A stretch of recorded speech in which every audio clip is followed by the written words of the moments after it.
Your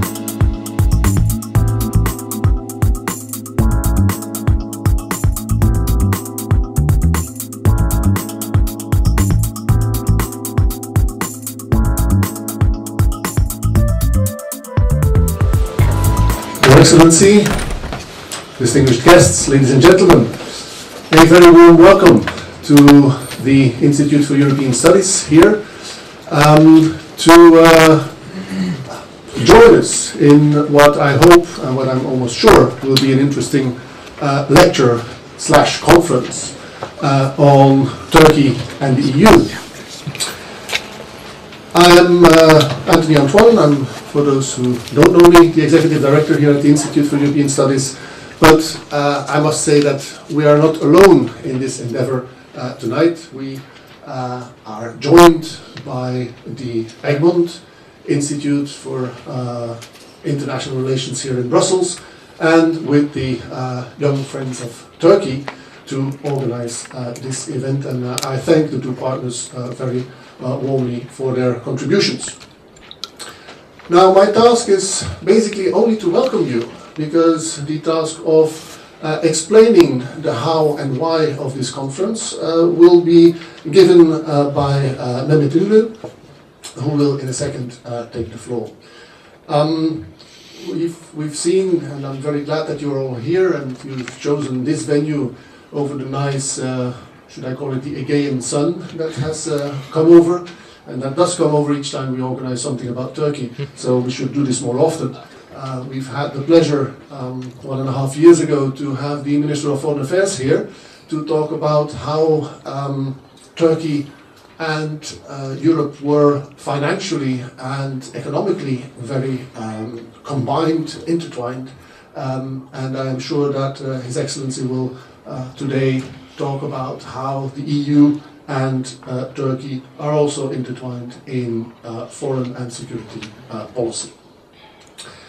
Now, one more thing from my side, and that is that I do now know from experience that the speakers speak far more swiftly and far more accurately for you to understand if they're not interrupted by computers, mobile phones and other electronic devices that tend to interrupt their speech. So please switch those off, and you can switch them back on in around, well, I would say 7:45, when we'll start the reception afterwards. It's now my pleasure to hand, well, the train of events to Dr. Sven Bisschop from Egmont, who will preside over this very distinguished panel.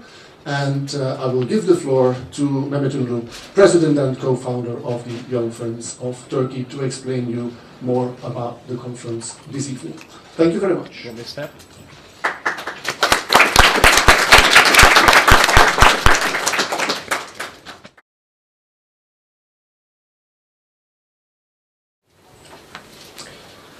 Ladies and gentlemen, good evening everyone. First and foremost, I would like to thank all of you who attended tonight's event about Turkey-EU relations and foreign policy. I would also like to thank our partners and everyone who was participating in organizing this event. A big thank you to the Institute for European Studies and the permanent delegation of Turkey to the European Union, as well as the Egmont Institute. Also, I'd like to thank our speakers on the panel, namely Ambassador Selim Yena, who is the ambassador of the permanent delegation of Turkey to the European Union, Mr. Christian Berger, who is the director for Middle East, North Africa, Iran and Iraq at the European External Action Service, Professor Sven Bisschop, who is the director of the Egmont Institute, Simeon Costea, who is also a visiting professor at the IES, and Petru Major Jean Monnet professor, as well as Samuel Dobery Westerbay, the Young Friends of Turkey Brussels representative. Just a brief introduction on what the Young Friends of Turkey stands for and the importance of this conference, and then I'll let the panel get on with their presentations.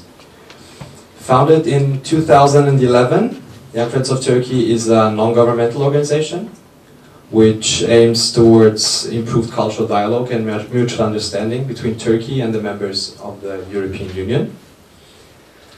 As the accession process and the EU's foreign policy process often relies on state actors, it's vital that civil society organizations provide the necessary link between people of both regions and policymakers, both reaching cultures on a societal and educational level, as well as on an academic and political level. The two go hand in hand, and you need both, as citizens are part of politics and culture is part of society. With these concepts at heart, Young Friends of Turkey try to make an impact in terms of creating dialogue and debates, while informing its peers about cultural, societal, and political discourse, complementing the EU-Turkey relations and reaching out to people on a civil society level. We do this through an array of different projects, including cultural events, educational trips, providing information through social media and reports, monitoring and advocacy, and of course, as we can see today, academic and political conferences. On that last point, today's conference plays an important role, as this is an opportunity to discuss one of the newer developments in the European Union's foreign policy and EU-Turkey relations. With a body as young as the European External Action Service and the importance of the EU-Turkey enlargement process, Young Friends of Turkey believe that it's essential that young professionals and academics have a platform to discuss with policymakers about future policies and civil society involvement. So, without further ado, I give the floor to our panel speakers. Thanks for being here. Thank you.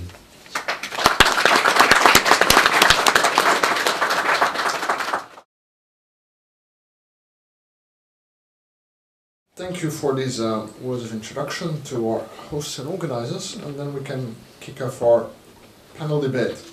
I'm just a chair, so I'm in the easy role today. Anybody can share anything in my experience, but I'm really looking forward to this debate and to the interesting title of Turkey, an essential part of EU foreign policy. Turkey has the special case of having a foreign minister who's an academic writing about strategy. The question is, of course, does it help? Being an academic who writes about strategy, I certainly hope that it does. Though the Belgian in the audience, I don't want to cause disquiet. I think the chance that this experiment would be repeated in Belgium remains quite small, at least to me in my personal case. We have a tight schedule today, so my role will be to be rather strict vis-à-vis our panelists and ask them to keep to the allotted speaking time, so that we have some time to debate with the audience before we enjoy the reception afterwards. And our first speaker, we stay in the academic field. I turn to Simeon Kostea, whose title is Turkey as a Geopolitical Linchpin Between East and West. Thank you, Chairman. It is a pleasure to speak about Turkey today, an important regional power, a world player and a bridge between the East and the West. Turkey's strategic location, diplomatic initiatives, democratic model and growing economy are the basis for its role of international player. As member of G20 major economies in the world, Turkey is a dynamic player and can project its influence at global level. As member of NATO, Turkey is a strategic ally of the United States and of many Western democracies. As a member of the Council of Europe, Turkey follows the European democracy standards. Turkey has been associated to the European Economic Community. It is a member of the EU Customs Union and started the EU accession negotiations. Thanks to its strategic position and to heritage of a rich history and culture, Turkey developed strong relations with the Middle East and North Africa, the Western Balkans, Caucasus, and Turkic states of Central Asia. Turkey is a member in organizations such as Turkic Council, the Joint Administration of Turkic Arts and Culture, the Organization of Islamic Cooperation, and the Economic Cooperation Organization. The completion of multi-billion-dollar oil and natural gas pipeline from Baku, Tbilisi, Ceyhan has a huge importance also for the energy security of the EU. Azerbaijan-Turkey relations are very strong due to a common culture and history, and the mutual intelligibility of Turkish and Azerbaijani. Turkey has been a strong supporter of Azerbaijan in its efforts to consolidate its independence, preserve its territorial integrity, and realize its economic potential arising from the rich natural resources of the Caspian Sea. In the Middle East, the Turkish diplomacy can open some doors that remain closed for many others. At the same time, the Turkish initiatives aim to fight against any extremist and terrorist tendencies in the Middle East. For those Arab countries which are affected by instability, violence, activities of Islamist armed groups, or by authoritarian tendencies, Turkey can be an example of stability and democracy, which coexist with the respect for the Islamic tradition. For the new post-Arab Spring political elites, the Turkish elite, with solid education, experience, and management capacity, can be an example. For those Arab countries affected by economic crisis and social troubles, Turkey can be an example of economic growth and result-oriented public policies. The developments in Turkey's and EU's joint neighborhood confirm the important role and valuable contribution of Turkey to the EU's foreign policy and energy security. Turkey continued to play a positive role supporting reform movements in Arab countries. The EU-Turkey cooperation on the crisis in Syria is intense. The EU-Turkey meetings, including at ministerial level, addressed foreign policy issues of common interest to the EU and Turkey, such as North Africa, the Middle East, the Western Balkans, Afghanistan, Pakistan, and Southern Caucasus. The EU and Turkey maintain an active counter-terrorist dialogue, and the fight against terrorism is an important aspect of the positive agenda for Turkey. Turkey can also have a key role in the dialogue between civilizations. Thus, ladies and gentlemen, there are many arguments for a positive answer to the question in the title of this conference. Turkey, an essential part of the EU foreign policy. Yes, it is, and it should be. More than that, the EU accession process remains the most suitable framework for developing a dialogue on foreign and security policy issues, strengthening the economic competitiveness and increasing the cooperation in the field of energy, justice, and home affairs, promoting EU-related reforms. The accession process must respect the EU commitments and the establishment conditionality as the EU enlargement strategy underlined. The accession process is not an easy one, especially in a period of economic crisis when unfortunately the Euroscepticism increases both in EU and in Turkey. There are several challenges in the EU-Turkey relations. These have been mentioned by both sides, who envisage that the integration process will be complex and lengthy. Turkey has made important efforts, but further efforts are needed in order to tackle the relevant issues. At the same time, the EU should also continue the effort for enlargement, as the EU's integration capacity is mentioned in the Lisbon Treaty. The Turkish Vice Prime Minister declared in Atlanta 2 days ago, "When will the EU be ready?" When Turkey started negotiations with the EU, the question asked was when Turkey would be ready for membership. But now the main question is, when will be the EU ready?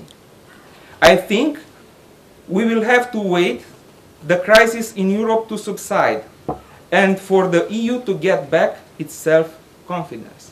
Interesting declaration of the Turkish Vice Prime Minister. In the meantime, in this challenging context of crisis, the work must go on. The positive agenda in the EU relations with Turkey should bring positive results and revive the accession process after a period of stagnation. The positive agenda focuses on foreign policy, counter-terrorism and energy security, people-to-people programs, legislative alignment, political reform, visa, mobility and migration. Finally, the EU needs Turkey and Turkey needs EU in order to address the foreign policy and security challenges of the world we live in. Thank you.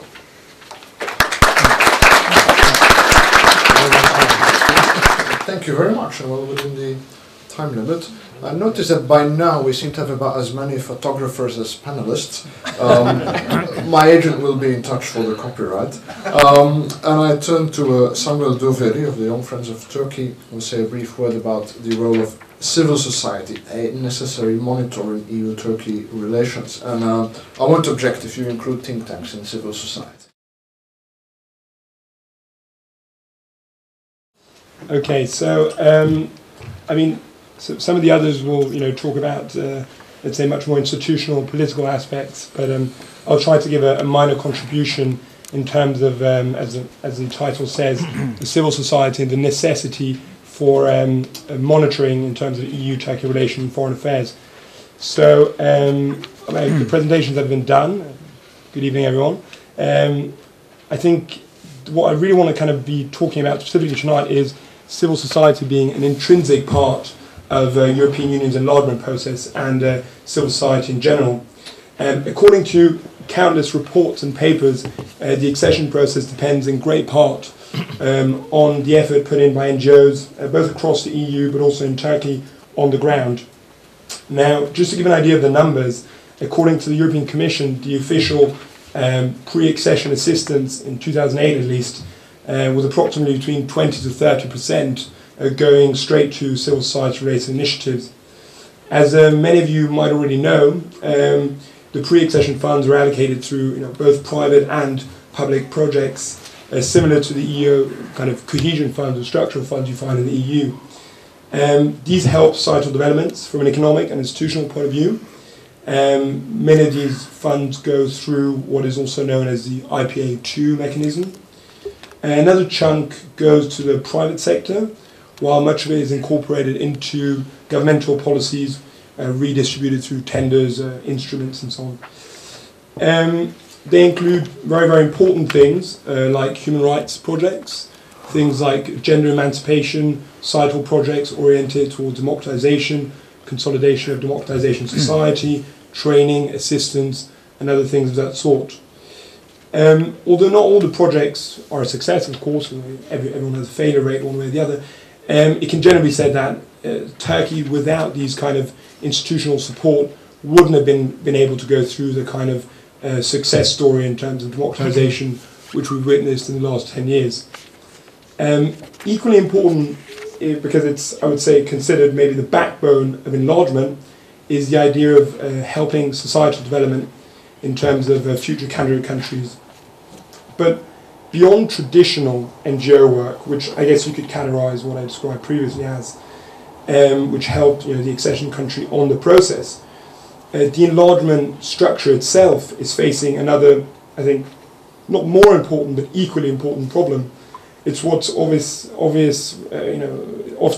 referred to as the communication gap, and it's the connecting of citizens and monitoring of a very governmental-oriented procedure. So, what does that mean precisely? I mean, civil society is important on the ground and should obviously be continued and enhanced. But I think it's very important not to forget about the intrinsic value of citizens. I mean, really taking into account when discussing everything from foreign policy to enlargement, the process simply should not be alienated from its peers. I mean, it's vital that, on board are the interaction of citizens, the people who really, let's say, count and vote every 4 years or so.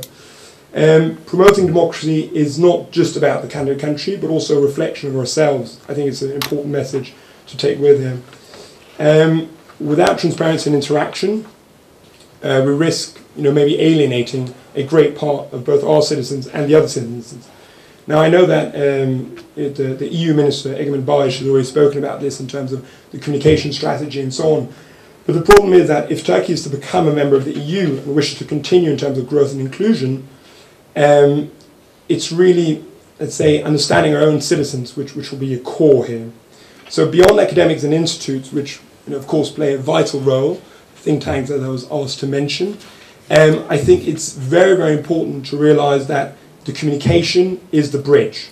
So not just communicating, the kind of normal communication you get with advisors, think tanks, policy people, but really going beyond that and going beyond the inner circle, meaning, from the layman to the academic, so really everyone. As we've seen, people really remain influenced by short-term ideas. I think in the enlargement process, one thing which really has a major impact is the fact that elections are held every 4 years or so. People change their minds. Politicians often use the enlargement process for their own advantage, and I mean that has obviously sometimes a negative role. So what am I trying to say here? Well, I think there's a new civil society involvement which could spawn with the help of civil society and NGOs in general, based on the concept of monitoring, smart 2.0 communication, which focuses on more readily available communication. It's crucial that NGOs, for example, focus on the actual accession process and communicating to the wider audience. With declining newspaper and really, in general, growing apathy, and I mean we can see the perception about the EU, sadly, especially in Brussels and so on, it's vital that we reinvent ourselves to some degree, and I mean that's really where civil society comes in. So they have to take the reins and include the for and the against, so everyone across the board, and try to really kind of specialize on the enlargement sector, but without missing out on the chunk of people who really should be listening and might have an impact. So it can be tackled from different angles. Of course, things like, well, the Young Friends of Turkey do as well, but many other NGOs do, like, for example, cultural events, educational projects. But I think there's also really place and scope for what in Danish society and in Scandinavian society you would call the ombudsman. So really the person who controls the others, monitoring of the process. So I think making sure that new developments are properly communicated to people while creating this platform for dialogue and interaction, while securing feedback through things like the internet, Facebook, 2.0 communication. It's really essential, something that sadly not everyone's always involved in to the same degree. So as we're lucky, and we live in the 21st century, we have this opportunity. In a matter of days, you can really reach thousands of people, unreachable citizens maybe even 10 years ago. So there's really kind of a scope for development in that sense. And today, where people can be reached with more ease, I think NGOs really have that role to play. So, but it has to be mentioned, I don't want to end on a negative note, but nonetheless I will, because that's, I hope, what inspires and motivates to some degree. People are sadly running out of patience. I mean, you can see it with the EU, but you can also see it with these kind of interstate processes like the enlargement process. And for someone who is very pro-Turkish and pro-European in general, I think it would be very wise, let's say, to emphasize more on the inclusion and involvement of NGOs and civil society to that degree in which I described previously in the enlargement, and hopefully more involvement. Lots of it, hopefully. And that's me. Cheers. Thank you very much. Well, I must confess to being one of those unreachable citizens, because I do not yet have a Facebook page, nor do I tweet, but I read. That's already something. It's my pleasure now to turn to Christian Berger, who is currently Director for Africa, the Middle East, the Arabian Peninsula, Iran and Iraq in the European External Action Service, and has extensive experience in the region, including, as you can read in the bio, as head of the EU's Office for Gaza and the West Bank. Mr. Berger.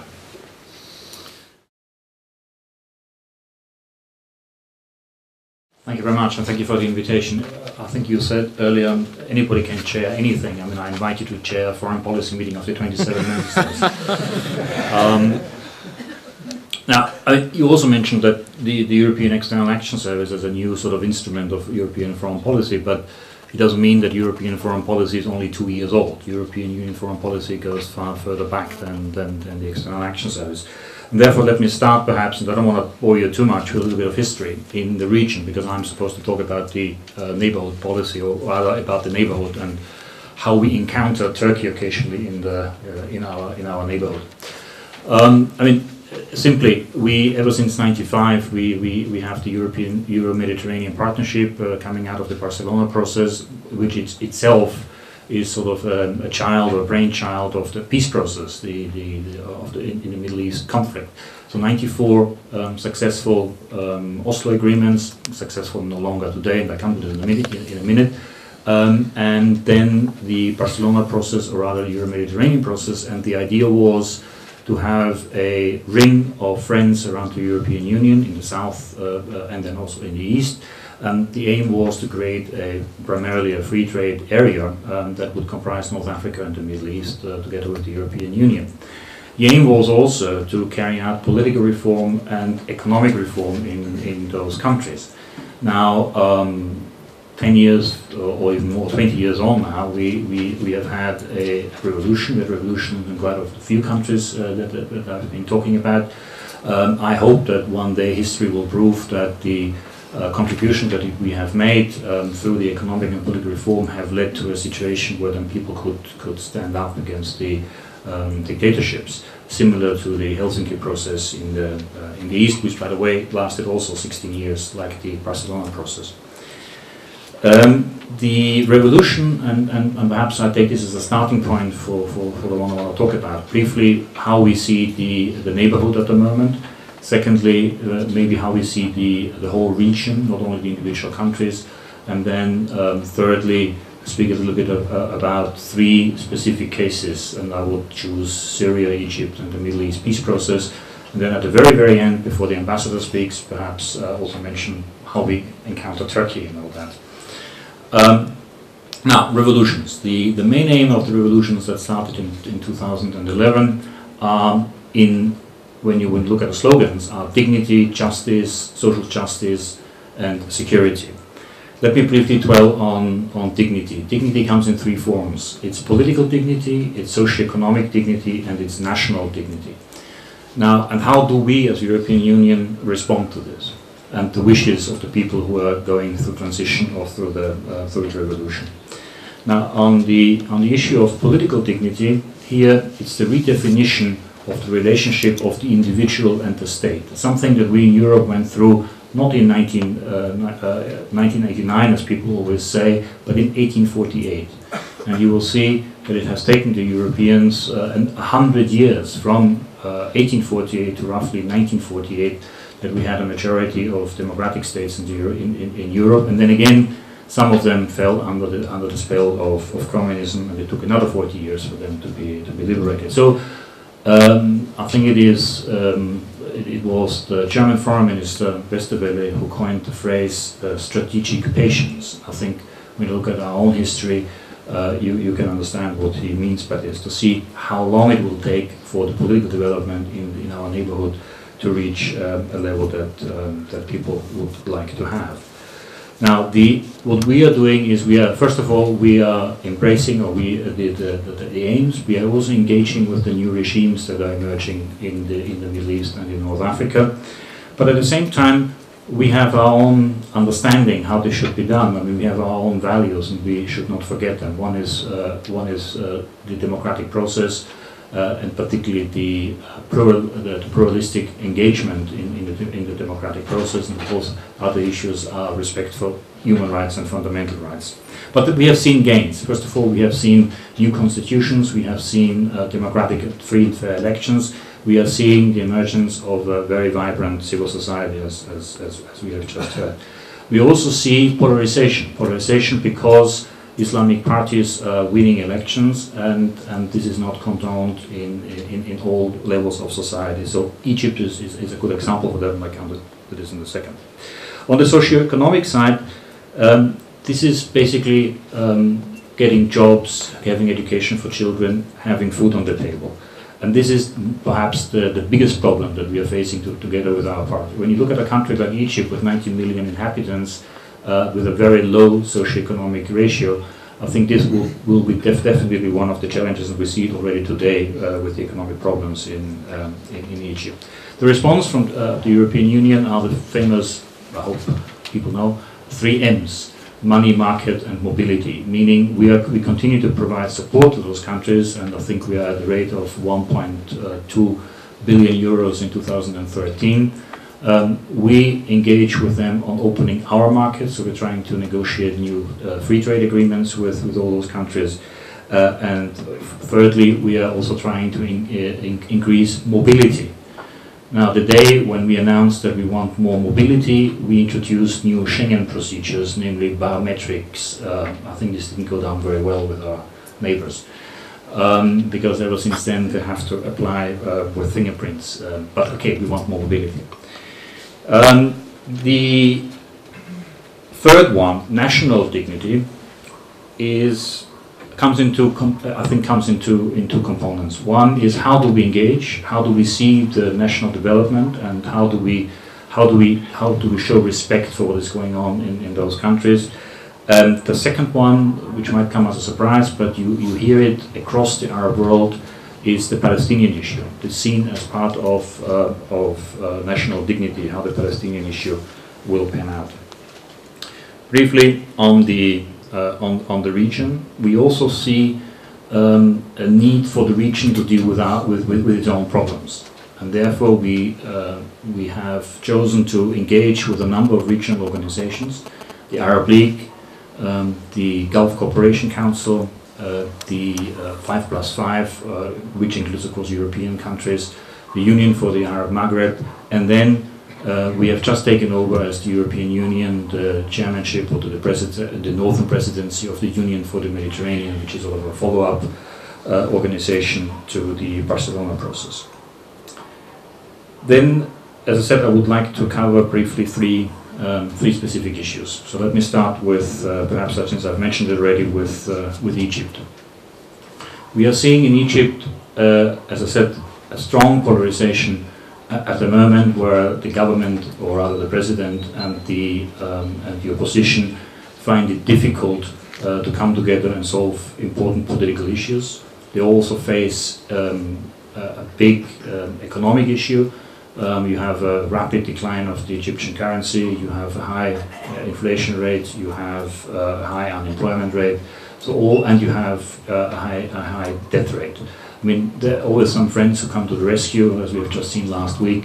Qatar has provided 3 billion, Libya has provided 2 billion. That might last a little while, but it still requires to address the underlying issues. Again, one of the policies of the EU will be to help Egypt to address both the political issues and the economic issues. We have had what we call a task force. We have put together all the European Union institutions, the banks, the member states, private sector, business sector, and we went to Egypt in November last year to engage with Egypt and to bring back investment and to bring back tourism. The problem is, however, as long as there is no stability and as long as the situation doesn't calm down, a burning cathedral in Cairo doesn't really inspire tourists to come. Neither does it inspire investors to come. So these are issues, the political issues have to be sorted out before the economic issues can pick up again. But we are engaged, and Cathy Ashton was just down in Cairo last week, saw the president and all leaders of the opposition.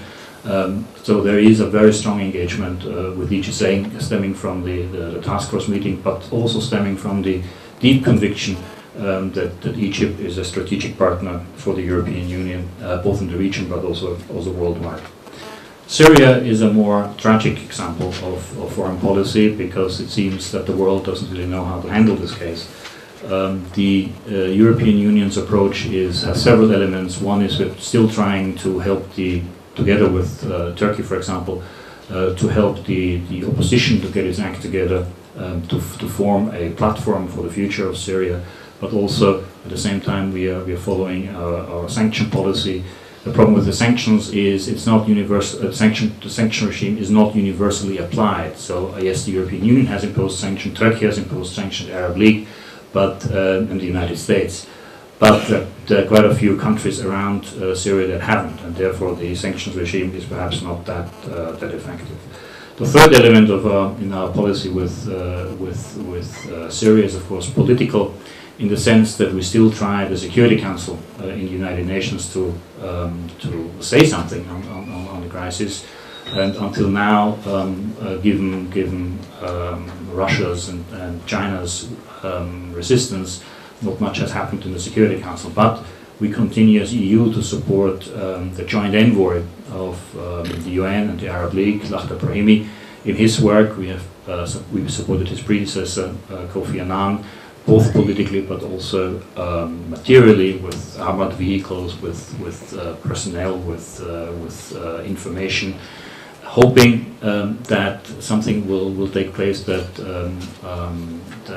Kofi Annan described as political transition, meaning bringing together the opposition and the government in a political process. The question is if it's not too late, and the question is also if both sides, the opposition and the regime, believe they can win this conflict militarily, if there's actually a willingness to engage politically. But we will see. You may have picked up in the press that in the European Union there's a debate going on whether or not we should lift the arms embargo for the opposition. This will be discussed again by foreign ministers in May, or when the current embargo expires.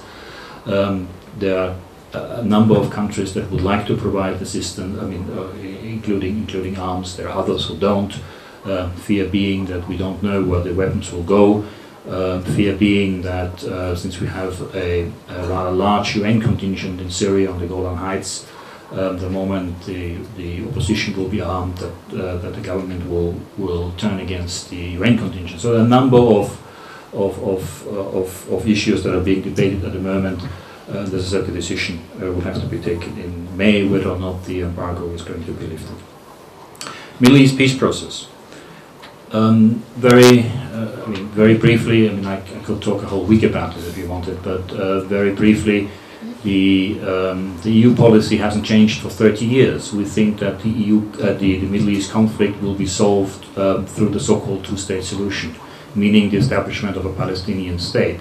And we put our money where our mouth is. We support the Palestinian Authority in its state building and institution building by providing assistance for building up institutions and the infrastructure that will be needed for a future state. There are a number of obstacles, ranging from the own internal divide between Gaza and the West Bank, or rather between Fatah and Hamas. We have just seen that the Prime Minister that has been working on institution building and on a number of other issues has just resigned. So we will have to see who will follow up, who will come next to follow up the institution building plan. But the policy hasn't changed. We're involved in with our international partners, and we hope that the United States that has shown now some reinvigorated efforts in getting both parties together in negotiations will succeed in the near future.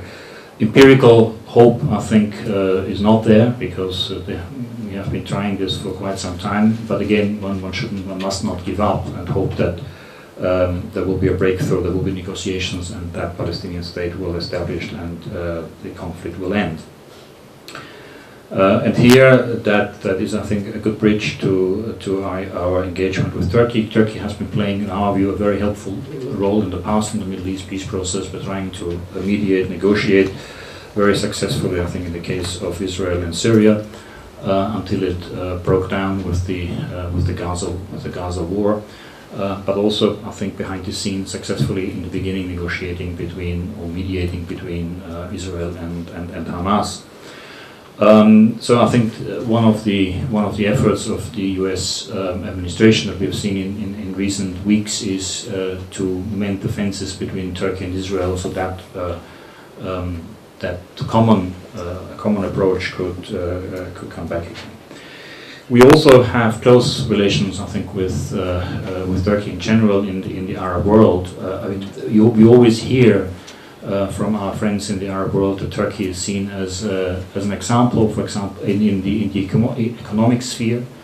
The Arab countries admire Turkey's economic progress. However, when you explain that this has taken 10 years, starting from more than zero, and the nosedive of the Turkish economy has taken 10 years of hard work and reform, then of course the interest is not that great anymore. I think it goes back to the Facebook generation and the Twitter generation, that everybody wants instantaneous gratification and results. But it will take, I guess, some time, and Turkey is certainly a good example for that. The other example that we always hear is, of course, how to deal with political Islam and political parties. Again, Turkey is seen as an example. A number of Arab countries want to follow. We also work closely with Turkey on the issue of Syria. There is a group that is called Friends of Syria, where Turkey is present, where actually all of our member states are present, and the EU itself is present. Then there is the issue of Syria also. In what we see that there's an initiative by Egypt to bring together the regional powers, and that's again Turkey, Egypt itself, Iran and Saudi Arabia to address the Syria issue. So there are a number of issues that are overlapping, where we have common interests, where we work together very closely. As I mentioned earlier on to the ambassador, I think Cathy Ashton hasn't met anybody more than the Turkish foreign minister around the world in all sorts of interesting locations. I think, and finally she met him in Ankara, I think, last week. Thank you very much. Thank you very much. And then finally, last but not least, give the word to the ambassador himself. There is an Austrian connection here, because Mr. Berger is Austrian, and you have also been the Turkey's ambassador to Austria, as well as to such exciting places as Kabul, where you have been posted. I know, I'm sure Brussels is slightly more comfortable after that experience. So, you have the floor. Well, thank you very much. It's a delight to be here, especially after hearing that my foreign minister was here before me, so I'm following in good footsteps. I think it's an advantage and disadvantage to be the last speaker. The last speaker, of course, has the last word, as we were saying before, but you have to say something different. And the title of my expose is How Foreign Policy Can Contribute to Turkey-EU Relations. And as Christian just mentioned, indeed, this is the most important and good example, best example in our relationship.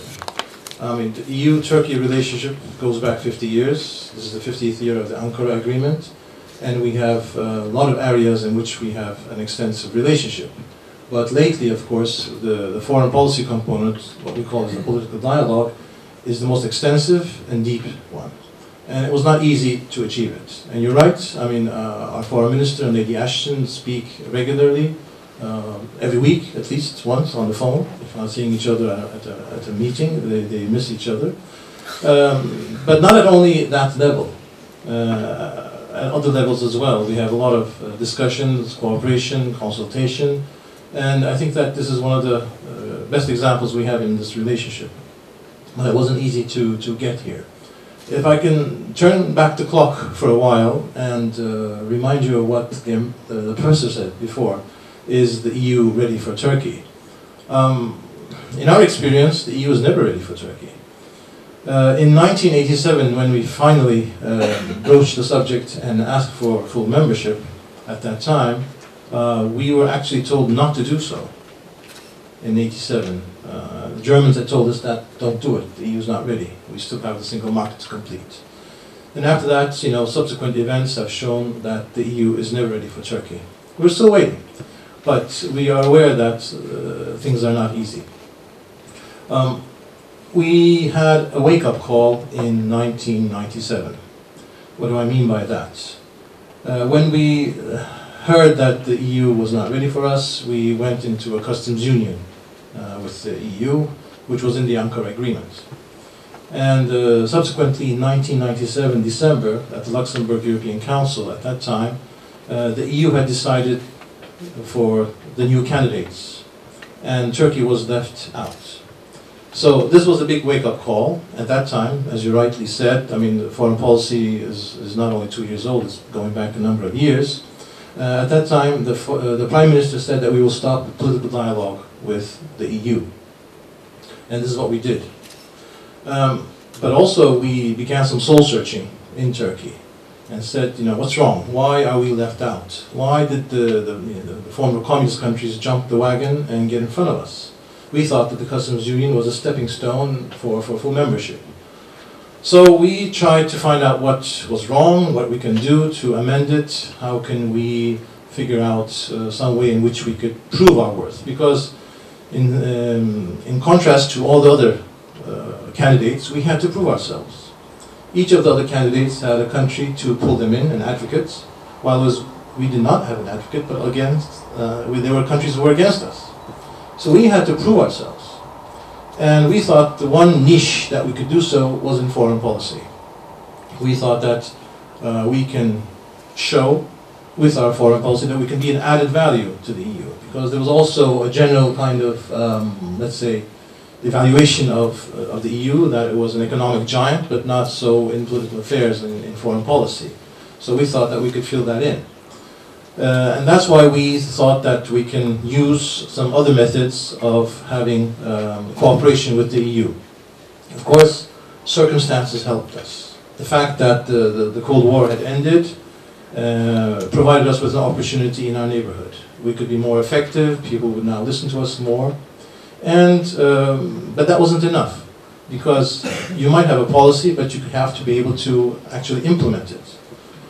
This came only in the last 10 years or so, when we had our economic development. So circumstances helped us. There was an opportunity, and finally the means were provided to us. And we thought that on foreign policy, where do we start? The soft power issue.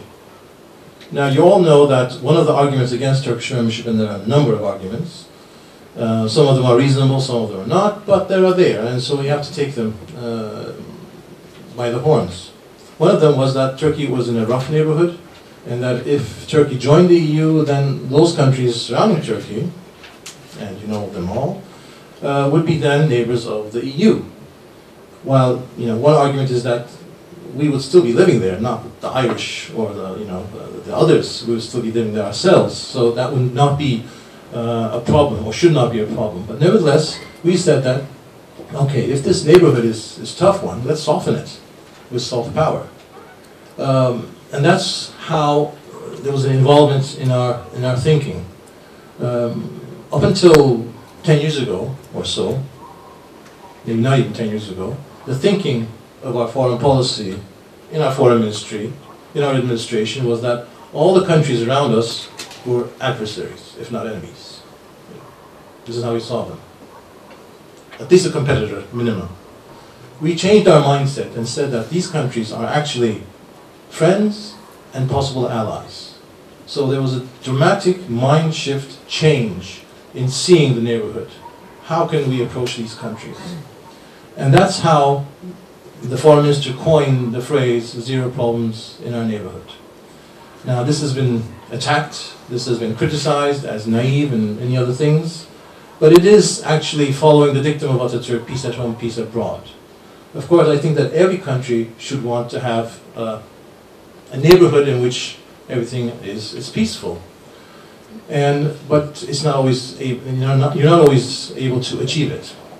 So we have now a tailor-made policy for each country surrounding Turkey and how to do it. We approached these countries, we found ways in which we can make economic development, because we were also developing ourselves. We went through a major crisis similar to what's going on in the EU, as you mentioned, Christian, in the year 2000, 2001. But after that, we abided by the IMF rules, we abided by the Maastricht rules. We implemented them very strictly, which we have seen the EU not doing, but we have done it and we have prospered from it. We have now the means to be more active in our foreign policy. For example, we have a development agency called TICA, And now that agency is providing yearly $1 billion to countries not only in our neighborhood, but now to Africa as well. So the economic development has been helpful. We've been now expanding business, infrastructure, everything. This policy of zero problems in our neighborhood worked for a while with Syria. We had a number of high-level meetings with them. We had a visa-free regime which still exists with them. But of course, you know, the situation has changed. We have excellent relations now with Greece. Just recently, the Prime Minister came with about 10 or 12 of his ministers, and we had a joint meeting. With Bulgaria, everything's going well. And in Iraq, of course, there was a war there. But in northern Iraq, for example, after a long years of neglect, you might say, we now have a very unique relationship in which there's a lot of Turkish investment, Turkish participation of businessmen, and it's now a showcase in our cooperation. It's not going very well with the central governments, but you know, we're still trying to do something.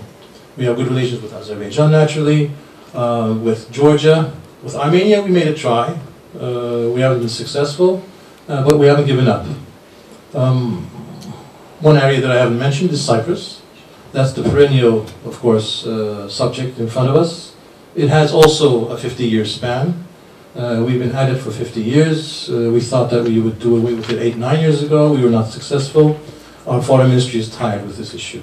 We do hope that we can put it behind us. But we still have to persevere. We still have to be patient. So the goals of Turkish foreign policy have changed. And this has actually called on us to be more active as well. The Foreign Affairs Ministry is much more active than ever before. We have expanded. We have now opened up quite a number of embassies all around the world. We have now almost completed the Africa continent in having opened embassies there. We now have a policy on everything.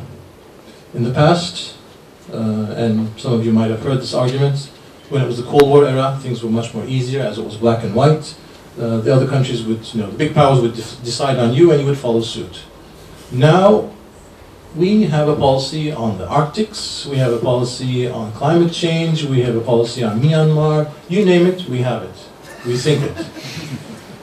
And this has, you know, caused some issues, consternation, problems with the EU. In what respect? Because of our close cooperation, the EU invites us to participate in their statements, and we want to be part of those statements. But there's a rule. I mean, first of all, they discuss it amongst themselves and give it to you, and you take it or leave it. And secondly, it's sometimes short notice. And since we now have a policy on almost everything, we don't see eye to eye, and we need a discussion if possible. This does not always happen, but this has also promoted closer cooperation between Turkey and the External Action Service, so that we can at least understand each other better. Now, coming back to today, the accession process has stalled. I mean, we're trying to revive it in some way, but as I said before, the foreign policy component is critical. It has helped us in many ways, and we do hope that it can show the EU that we can work together. Now, Tristan, you mentioned North Africa and the popular movements in those countries. Yes, we want to work together with the EU. We believe that we have comparative advantages. We're trying to build up a society that has NGOs, a civil society, legislation that would reflect democracy, not just elections, with regard to political parties, and a free market economy. All these things we can do together, and we have offered this help, and we do hope that this will be taken up somehow. All these are done in a win-win situation. We believe that this is a win-win situation for all sides. And we do hope that this will show the EU, those countries who are still reticent or have some doubts about Turkey, that there is an added value. If Turkey does join the EU one day, then the EU would really become a power in its own. Not in a military sense, but in a power that could be respected all around the world and have a stronger say. One thing that we're working on right now is not entirely related to foreign policy, it's trade. It's the US EU trade and investment partnership. We have a customs union with the EU, and therefore we are tied into that, but we're now talking to the US on this as well. If we can get into that, I think that will be a huge component for the future. But in the end, of course, it'll be the EU that decides whether they can actually involve Turkey as a member. We hope that the EU will be ready one day. We are more than ready. Thank you.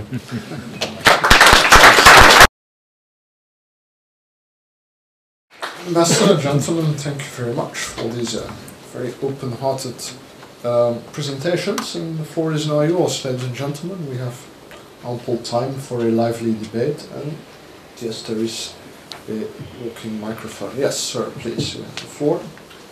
It's okay. Oh, next. Sorry. I'll stand up, I guess. If you could just, state your name and affiliation, and just for everybody, the idea is to ask a question or make a short comment, not to give another presentation. Please, sir. Well, my name is David Jansen, and I'm currently an assistant at the campus Brussels of Maastricht University. Right. Thanks for this very nice last statement, Ms. DNL. I will also address my question to you as someone from within the administration of Turkey. You said that Turkey is more than ready to join the EU. I'm asking this question because of the recent developments in Hungary, where the government is trying to change the constitution quite dramatically. And the European Commission and other institutions are not so much in favor of this. And I fear that we will maybe see a big row between the European Union and Hungary over these constitutional changes. So my question would be, do you think that the current administration in Turkey, but also the institutions in Turkey themselves, are fully aware and fully grasp just how much authority they would cede to the European Union? And if yes, are they willing to cede as much authority? Or is it possible that if Turkey exceeds, we would see similar problems with Turkey? Thank you. Thank you. We'll group a few questions if you agree. Yes, sir, please. So my name is Christophe Dubrow, and my question is the following. So you've spoken about the added value that Turkey can bring to the European Union. I'd like to know how you see added value that Europe can bring to Turkey. Thank you. Yes, here in the front. Hi, my name is Lorenzo Genito, and I'm a stagiaire at the European Parliament. Although I appreciate all the comments that have been made on foreign policy and other important issue, one thing which I haven't kind of heard about is the cultural differences in terms of religion and culture. In the sense that, I mean, given that the EU at the stage as it is now is already kind of a low level of tolerance within its own borders, if we assume the ways in which sometimes citizens address other citizens of X countries and the indebtedness of those people, then in that sense I would recall what Samuel said about the region cultures, which I believe one of the I mean, if Turkey joins the EU, when that will happen, then it would be the first Islamic country to join the EU. I can totally see that why some people would see it as a barrier. Since 9/11, Islam has become a demon for many countries and culture, and I believe that dialogue and bridging culture in that sense could be quite a starting point. To get some comment about it. Thank you. And finally, just behind you for this first round, and I'll move to the other half of the parliament here. Good evening, everybody. I'm Anastasia Fusco from University of Louvain, and currently I'm writing my thesis about Turkey's capacity on mediation. And taking some cases, I've seen that one of the main problems is actually the EU-Turkish relations, and that will be more clearer. In 2010, Turkey achieved an agreement with Iran, and finally it was rejected by the European Union and the US, and they voted new sanctions at the UN. And finally, and the second example is 2004, Cyprus. The Turkey, and particularly the AKP, made very a good job to put pressure both internally to the army and externally to North Cyprus. But finally the referendum was rejected, and I read many criticism of the European politicians against Turkey. So what I found out, and I would like to know whether you think it's true or not, is that the European Union doesn't trust Turkey enough, doesn't believe in Turkey enough, and thus this has very negative impacts of Turkey's actions. Thank you. Thank you. Ambassador, perhaps I'll turn it back to you for this. Well, thank you very much for questions. Starting with sovereignty and ceding authority, mentioning the Hungary case. Well, this has been always presented to us, you know, Turkey being very conscious of its sovereignty. How can it relate if it becomes a member? The quick answer is, if Germany and France and other countries can do so, why can't we? I mean, we all know what it entails to become a member. It's not ceding sovereignty, it's sharing it. You share your sovereignty. And there's a benefit to that. We know that there's a downside, but there's a big upside. And on balance, that's what actually changes it. So in Turkey, we believe that if and whenever we become a member, it won't be a problem to share this. Secondly, the added value of the EU to Turkey, well, we've already seen it, the added value, even before becoming a member. The accession process has helped us in many respects. The reform process in the political area, in the social area, technical area, even the customs union itself has helped us learn to compete with the EU companies. But if we come to the foreign policy area, the EU can help us immensely. How so?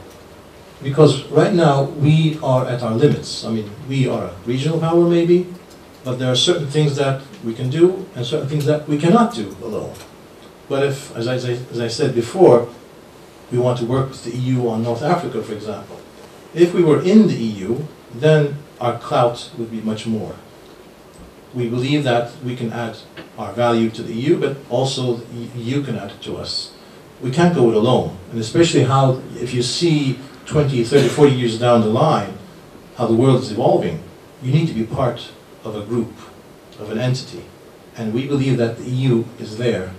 I don't believe that the EU will crumble. I mean, all these evaluations by pundits that the EU is in trouble. Yes, it's in trouble, but they'll come out of it. We're sure of it. It has done so in the past, it'll do so again. So in that sense, I think that the EU will contribute much to Turkey. Cultural differences, tolerance. Yes, I mean, that's a big issue in a number of countries.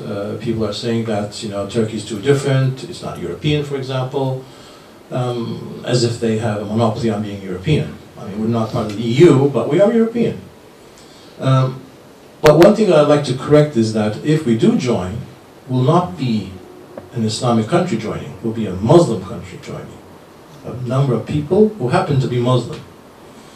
And I think that we have to make this differentiation to a lot of people, to have the dialogue, to tell them that the difference between an Islamic country and a Muslim country. It's the legislation that you have.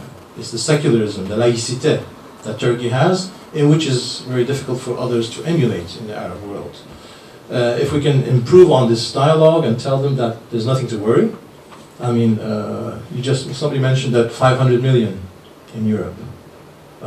And they're worried about 75, 80 million. We're not worried about 500 million. Why are they worried about 80 million? So this is something I don't understand. But of course, we have to continue the dialogue. Last point on mediation. Yes, we tried our hand and our hands got burned on Iran.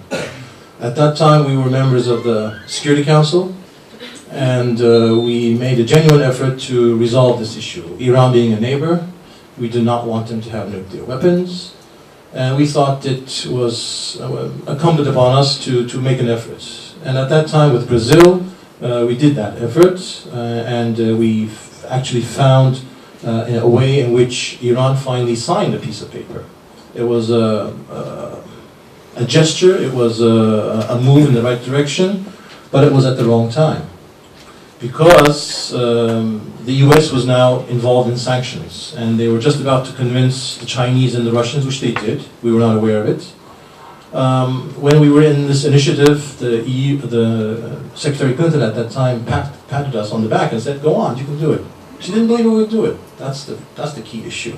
So we misread the signs on both sides, and we went along with it. And in the end, we had the Tehran Agreement, and this did not sit well with the major powers. First of all, as I said, wrong timing. And who are these upstarts, first of all? I mean, we are the big powers, and who are these guys coming in and stealing our show? So, as I said, we got our hands burned, and since then, with the P5+1 talks with Iran, we are just acting as hosts, nothing more. On the Cyprus issue, I don't think that anybody really criticized Turkey for trying to resolve it in 2004. I think it's quite the reverse. We made a genuine effort for a resolution on that. Yes, there was a lot of pressure on the Northern Cypriots, on the army, on Denktash. In the end, the Northern Cypriots voted yes, but it was too late again. And at that time, unfortunately, this did not go well, and now we are stuck in this position. Whether the EU trusts Turkey or not, I do hope they do. We have very close cooperation, as I told you, with Lady Ashton and our minister at all levels. Well, I think we do trust each other. I think so. Thank you, Mr. Berger.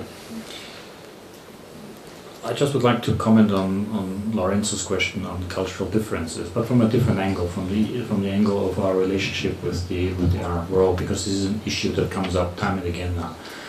But before saying that, I mean, the country I used to know best, my own.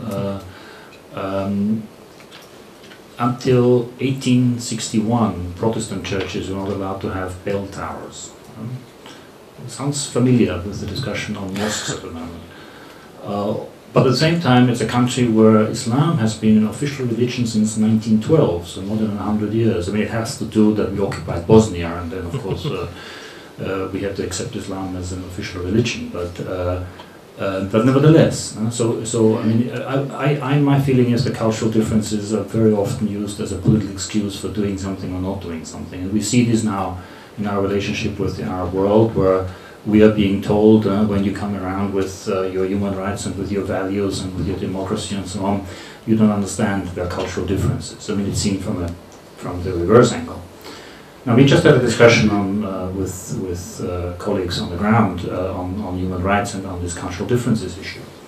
I think the argument is pretty straightforward. I mean, first of all, there's a universality of human rights, which is accepted by most of these countries, if not all of the countries who signed up to the Universal Declaration of Human Rights. And let's not forget, why do we have human rights? We have them to protect the underdog against the powerful, not as a colonial tool of the European Union to impose things on others.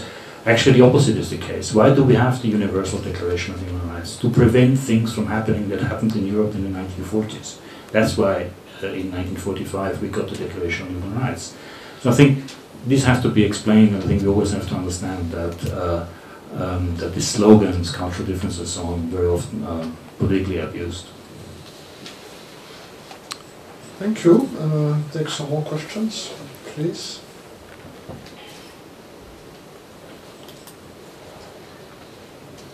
Thank you. Jacques Rosy from the Euro-Atlantic Association. Ambassador, you know I'm a retired admiral, so I was just wondering when you concluded saying that Turkey could add value to the European Union, not specifically on military power issues.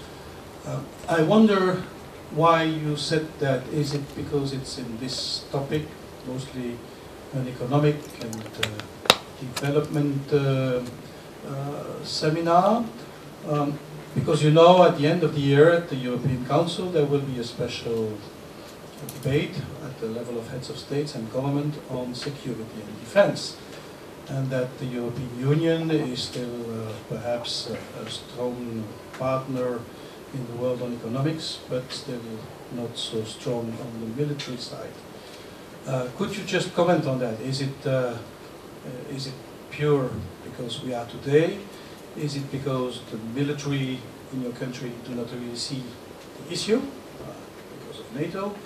Is it linked to other issues in the European Union defense policy, in the old terminology, the operations that have been the case where Turkey was and was not in? Could you just elaborate? Thank you. There was a question. Yes, sir, please. You'll be next. Good evening, Daniel Heinrich. I'm doing my PhD on Turkish energy politics. I have a question for the ambassador.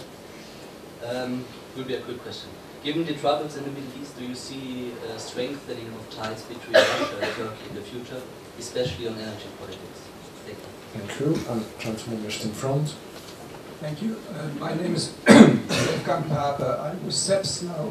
I was formerly with the European Commission, mainly DG RELEX at the time. I'm working mainly on Asia, and I just came from a conference, EU-China, on soft diplomacy, which I found very interesting, because those apparently regard ourselves as soft powers in this context.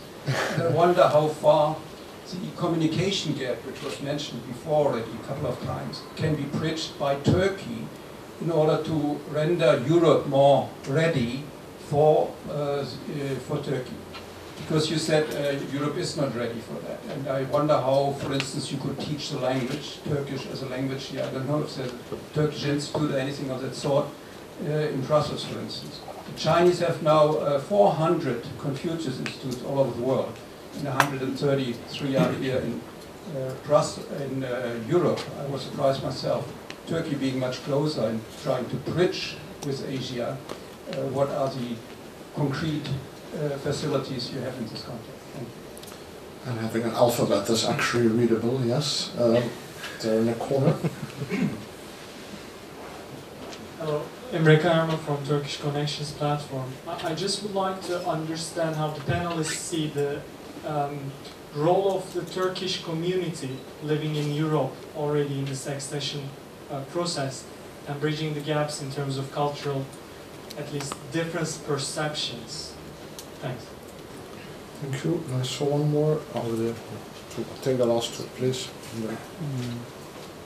Thank you. Alessandro Gallo from the VEB, I'm a student here. My question is regarding one of the hot topics that it's now inside the European Union about what we can call the two-speed Europe, a kind of solution that someone has put on the table in which foreseen a kind of much more developed European Union next to a kind of satellite countries which work stronger with Europe. Something that someone might synthesize in be between a stronger EFTA and a less current European Union. My question to both sides, how the European Union can see this scenario with Turkey, and to the Turkey side, whether the Turkey can consider this as a situation in which the European Union is ready to dialogue with Turkey, a kind of two-speed Europe in which Turkey can settle itself inside. Thank you. And finally,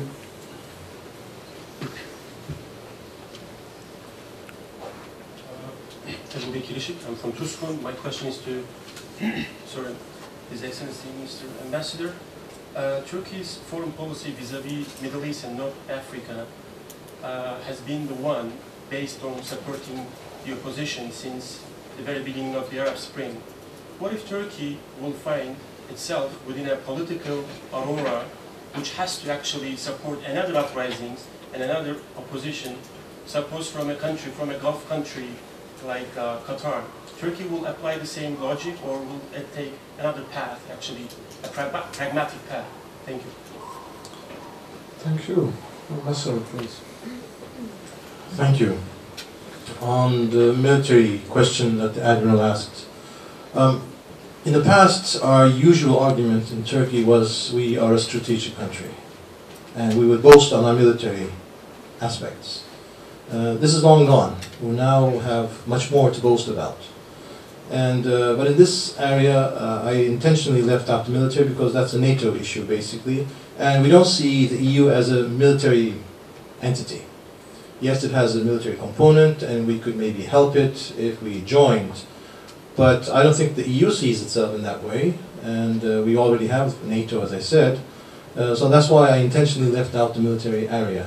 But of course, I mean, I hope that the Prime Minister will be invited in December for the European Council when they take up defense issues, security issues. It is an important component, but I didn't think that, you know, since we have much more to discuss than ever before, I didn't want to touch upon this.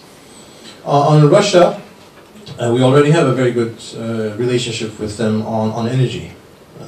We have the pipelines, we have the gas, and now we are even talking about nuclear energy. You might debate whether it's good to have Russian technology on safety, but I mean that's another issue.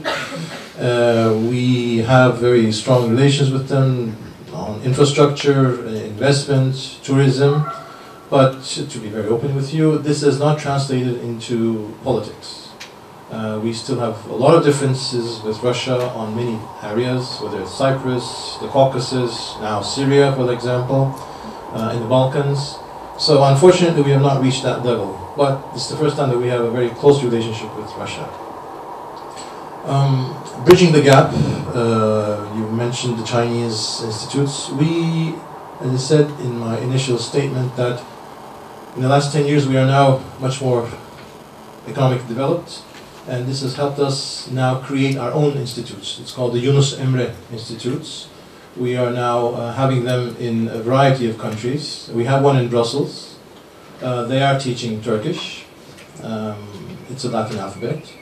And of course we believe that this will help us with regard to exposing and influencing people on Turkish culture. The role of the Turkish community, of course, is a very important, let's say, aspect that we can tap in, and not only in this country but all over Europe. I once, as I was in Austria, I considered the Turkish community there as a part of the problem and part of the solution. As a problem because they haven't integrated well, not enough, but a solution as we've seen already good examples of those who have actually been accepted and can accept the life and the community that they're living in. We need to provide more good examples all around Europe to show that actually integration is possible. So the Turkish community is there. It's now in its third or even fourth generation. We have neglected them for a long, long time. I mean, the problem exists the host country, the sending country, and themselves. We are now trying to make up for what we have not done in the past. We have left them alone. We need to help them. We have to give them a helping hand. Two-speed Europe, I'm sure Christian could answer that as well, but just our take on it is that that ship has sailed, and I don't think that's happening. There was an opportunity, I think, when it was 15 to 25, it could have been used then. It would have made our life easier, made the life of the EU easier. It could have been a two-tier Europe in which those who are, advancing more could go into the first tier. There's a lot of arguments already going on for a number of years, and it has popped up again now with the crisis and the UK trying to pull out. But I don't think that's going to happen.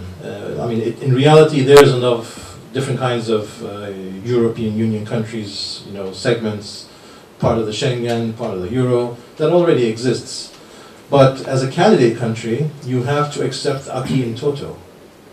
You have no option of accepting one or not, unless the EU has a new treaty and changes it, which I think is unlikely.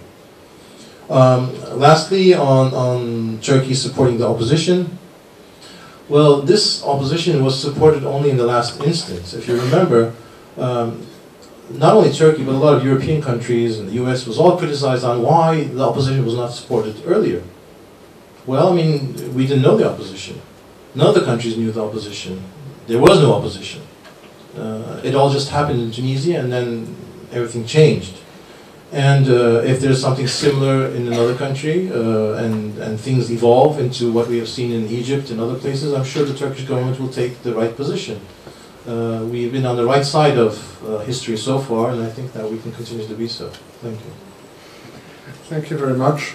Ladies and gentlemen, that concludes our very interesting debate. I want to thank all the panelists for their very frank and open introductions and answers to the questions. I want to thank you for your active contribution. And it is my pleasure on behalf of both our Turkish and university hosts to invite you to a reception that takes place just outside. Thank you very much, and we hope to see you again soon.